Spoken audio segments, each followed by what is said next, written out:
Kita beralih ke segmen berita politik. Tribuners P3 Maluku buka penjaringan bakal calon kepala daerah. Dewan Pimpinan Wilayah atau DPW Partai Persatuan Pembangunan atau P3 Provinsi Maluku resmi membuka penjaringan bakal calon kepala daerah dan wakil kepala daerah menuju Pilkada serentak 27 November 2024 mendatang.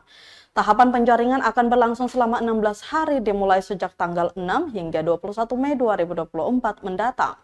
Ketua Tim Penjaringan bakal calon kepala daerah P3 diketuai Rofiq Akbar Afifuddin, Sekretaris Bansa Hadisela, dan anggota dari fungsionaris partai.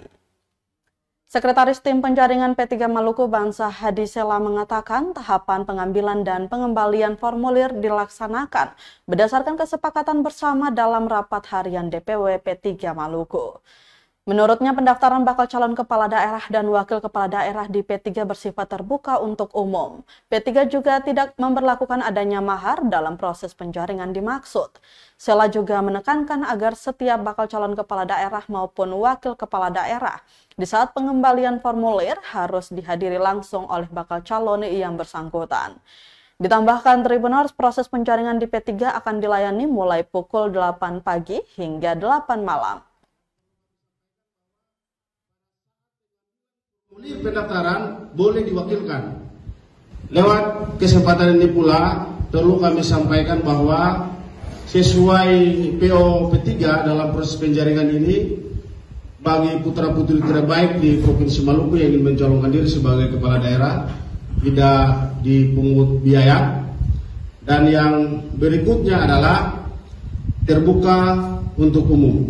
Jadi kepada siapa saja putra-putri terbaik yang ingin mendaftarkan diri di Partai Persatuan Pembangunan, pada prinsipnya kami membuka diri kepada semuanya sesuai dengan tahapan dan proses yang akan berlangsung. Kami sekali lagi tidak menutup diri kepada siapapun, dan juga Kabupaten Seram bagian Barat.